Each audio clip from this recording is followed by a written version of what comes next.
Hoy, 11 de febrero, se cumplen 40 años de un hecho que cambió la geopolítica en el Medio Oriente, la Revolución Islámica en Irán.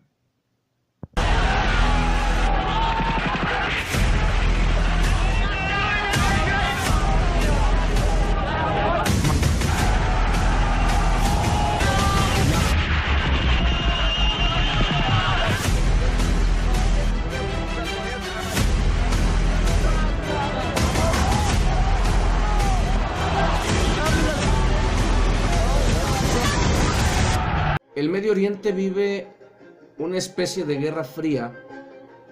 Por un lado, Irán, por otro lado, Arabia Saudita se han erigido como las dos potencias regionales. Estados Unidos tratando de controlar la política de la región y en medio muchos estados islámicos y también el Estado de Israel. Entonces es un conflicto que merece la atención del mundo porque impacta. A Estados Unidos le preocupa la política del Medio Oriente porque el Medio Oriente es uno de sus proveedores de petróleo. Y en este día se cumplen 40 años de la Revolución Islámica en Irán, un hecho histórico y que merece una comprensión de parte nuestra. ¿Por qué? Porque Irán era amigo de Estados Unidos y de Israel hasta antes de 1978. Irán es una cultura muy antigua, más antigua que los griegos. Ellos se han llamado elamitas, pashtunes, iranios, medos, sasánidas, aqueménidas, partos. Los romanos los conocieron como los partos. Grandes generales romanos chocaron contra el imperio parto y perdieron la vida en guerras contra los partos. Ellos no fueron conquistados por los romanos. Y quizás con el nombre que más nosotros lo conocemos, los persas, la cultura persa. Por eso se llama Golfo Pérsico. Incluso hay una disputa ahí, los árabes quieren llamarlo Golfo Arábico, pero hoy se le conoce como Golfo Pérsico. Incluso en la geografía son importantes los nombres que se le dan a las regiones porque eso da derecho a los pueblos. Pero bien, hablamos de Irán, una cultura antigua, una cultura que nosotros en Occidente, aunque nos ha influenciado, no la conocemos tanto porque ellos perdieron las guerras médicas en contra de los griegos y fueron conquistados por Alejandro Magno. Se les llama médicas porque ellos son los medo-persas y los griegos pues son los padres de la historia. Entonces Irán quedó así como relegado. Eso se ve en la famosa película de 300. Los presentan como unos demonios, presentan al rey de Persia, Jerjes, como un hombre totalmente africanizado, incluso hasta feminizado, y hay una escena donde están como en un tipo de orgía. Esa visión griega y occidental acerca de una cultura que no es así, que es una cultura muy antigua, y que, ojo, los iraníes no son árabes. Son de fe musulmana, pero no son árabes. Una cosa es ser árabe y otra cosa es ser de fe musulmana. Son cosas diferentes. ¿Dónde nace ese conflicto entre musulmanes que hoy tiene a Arabia de un lado y a Irán de otro? Cuando Mahoma muere hay una discusión de quién va a ocupar el lugar del gran profeta. Para unos debía ser alguno de sus familiares y para otros debía ser un conjunto de clérigos, de religiosos especialistas en el Corán. Ahí nacen las dos ramas que hasta el día de hoy permanecen dentro del Islam, los chiitas y los sunitas. Se les llama sunitas porque ellos van a seguir al pie de la letra las sunas, que son algo así como los versículos del Corán. ¿Quiénes son los sunitas? Arabia Saudita y la mayoría de los países de fe islámica. El 85% del mundo musulmán es sunita, encabezados por Arabia, está también Jordania, está Turquía, está Egipto, están varios países, repúblicas ex socialistas soviéticas. Rusia tiene una población muy importante de musulmanes y esto se ha extendido por varias partes del mundo, llegando hasta Filipinas, llegando a China, que tiene por ahí 10 millones de musulmanes, un poco más. Y por otro lado tenemos a los chiitas, que van a ser los persas. Los persas Son conquistados por el Islam, pero ellos conquistan el Islam. Ellos le meten su cultura al Islam, hacen un Islam muy diferente, y de ahí surgen los chiitas, que serán Irán e Irak. Pero lo que pasa en Irak con Saddam Hussein es que Saddam Hussein era sunita, gobernando una nación de chiitas, y los lugares sagrados de los chiitas están en Irak, pero la mayor parte de la población chiita está en Irán. Ahí hay un conflicto.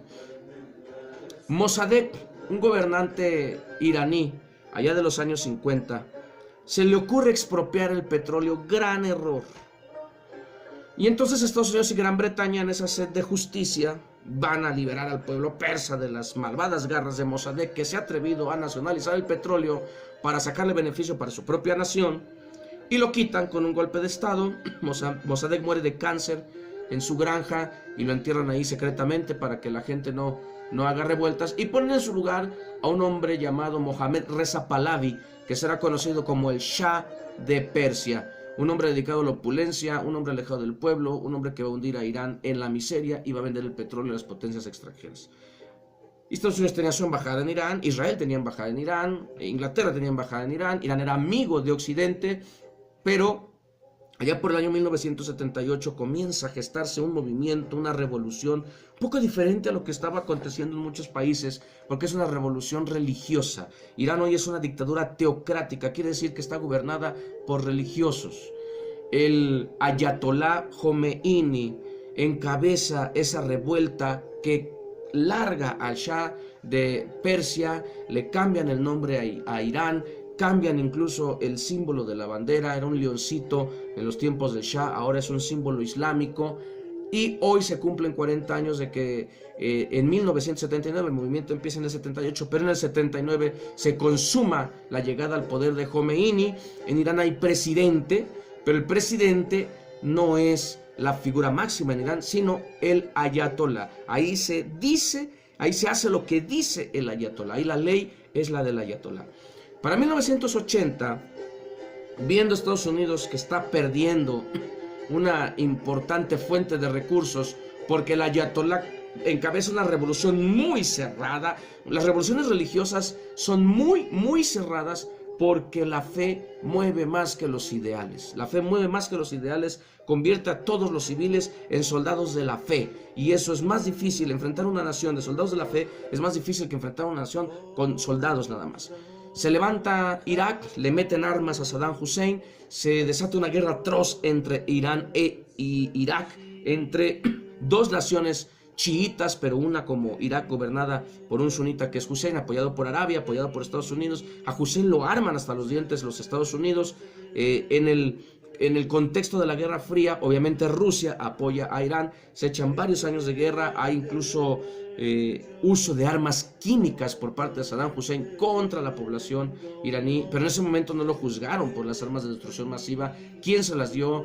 ¿Quién capacitó a una nación de tercer mundo, de cuarto mundo como Irak para tener armas químicas? ¿Quién sabe? Pero Irán ha venido superando, a pesar de ser una dictadura teocrática, ha venido superando problemas. Hoy Irán no es cualquier nación.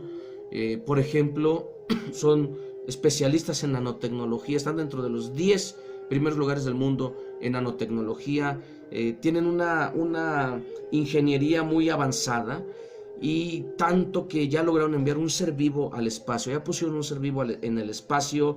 Es una nación que exporta medicinas, es una nación muy joven, tiene muchos jóvenes, tiene muchas universidades, a pesar de ser un régimen teocrático. El ayatolá y sus presidentes le están metiendo mucho a la educación universitaria para que Irán avance. No es una nación tan en la edad de piedra como Afganistán o como Yemen, o como quedó Irak después de estas guerras. Irán ha logrado cierto estatus importante. Y hoy se cumplen 40 años de esa revolución, que por un lado sí es una dictadura muy cerrada, pero por otro lado van sacando adelante a su país al paso, al grado que preocupan a Occidente, vienen preocupando a Occidente por su capacidad ya de manejar lo que es la tecnología nuclear.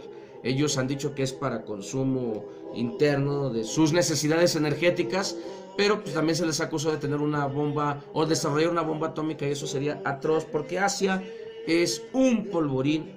Si algún día estalla una guerra mundial nuevamente, no lo sabemos, va a ser por Asia, porque nada más imaginar que Israel tiene bomba atómica, que Pakistán, que India, que China, que Rusia tienen bomba atómica, que por ahí Irán se haga con una bomba atómica.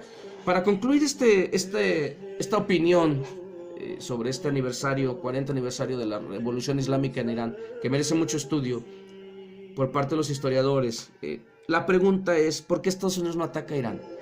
Irán tiene petróleo, mucho más petróleo que Irak, mucho petróleo y muchos recursos. ¿Por qué Estados Unidos no ataca a Irán? Es una pregunta importante. Yo recuerdo en el 98, en el Mundial de Francia, la tensión que se vivió en el partido de Estados Unidos contra Irán. Lo ganó Irán, por cierto, lo festejaron como si hubieran ganado la Copa del Mundo. Las calles de Teherán, una ciudad muy hermosa, muy avanzada. En esas calles se celebró como si hubieran ganado la Copa Mundial, porque para ellos vencer a Estados Unidos en cualquier terreno es una victoria. Hay un encono muy grande hacia Estados Unidos y lo festejaron de gran manera. El evento deportivamente fue dentro de los parámetros de la deportividad. Los jugadores sí se saludaron con los estadounidenses, hubo ahí, pusieron unas flores en el campo, tratando de buscar la paz, cosas que el deporte logra cuando es bien direccionado. Pero bueno, ¿por qué Estados Unidos no ataca a Irán? Muy sencillo, Irán está pegado a Rusia. Hay 2-3 naciones entre Irán y Rusia. Por ahí está Azerbaiyán, está el Kazajistán, en ese mar que tiene Rusia, el mar Caspio. Pero esas naciones, aunque son ahorita independientes, son prorrusas, entonces prácticamente son vecinos. Ese es un punto importante. Estados Unidos no puede atacar abiertamente a Irán porque es vecino de Rusia, porque tiene muy buenas relaciones con China, porque tiene buenas relaciones con India, otra potencia atómica, otro país que está en esa doble cara entre miseria y avance. Es un país que está muy armado, es un país militarizado. En Irán sí le invierten a la tecnología, como yo platicaba, pero le invierten demasiado a las armas. La situación política es muy difícil porque para atacar a Irán se necesitaría que Afganistán y que Irak, que son sus dos vecinos, pues estén bien controlados por Estados Unidos, cosa que no han logrado. Irak está destrozado, está partido. Estados Unidos nomás mató a Hussein y dejó Irak destrozado. No puede Irak hacer absolutamente nada. Es una nación que está regresando a la edad de piedra. Están peleando el Estado Islámico, el gobierno iraquí, los kurdos por ver quién controla el país. Y por el lado de Afganistán, increíble que todavía los talibanes existen y le están dando batalla al gobierno de Afganistán. Entonces, Estados Unidos tiene 2 países en los que se metió, hizo malas cosas, quedó esas guerras, por decirlo de alguna forma, en empate, y esa inestabilidad le impide a Estados Unidos invadir Irán, porque al norte tiene a Rusia y a repúblicas exsoviéticas islámicas, y a los lados de Irán tiene a Irak destrozado, Afganistán en crisis, y pues ahí tiene Arabia cerquita. Arabia e Irán están a tiro de piedra, podrían destruirse con misiles, pero no lo van a hacer. No creo yo que haya guerra en Irán, como no creo que haya guerra en Venezuela, porque la política del siglo XXI, más allá de lo que fue la invasión a Irak, es una política de amenazas, es una política de bravuconadas. Ya lo vimos con Corea del Norte. Nos quieren meter el miedo al mundo de que va a haber guerra, pero ¿qué le queda a esos regímenes como el coreano, como el venezolano o como el iraní? Pues ponerse muy dignos y decir, vamos a derrotar a la potencia, aunque si Estados Unidos quisiera, los destrozaría, pero le causaría mucho trabajo, como vimos en Irak, como vimos en Afganistán, como vimos desde las guerras de Vietnam, como ha pasado en Líbano. Entonces, meterse en un país tan grande, tan militarizado, con los apoyos que tiene y sobre todo con lo que es una revolución religiosa en la que cada ciudadano es un soldado, es una cosa muy difícil. ¿Qué le queda a Estados Unidos?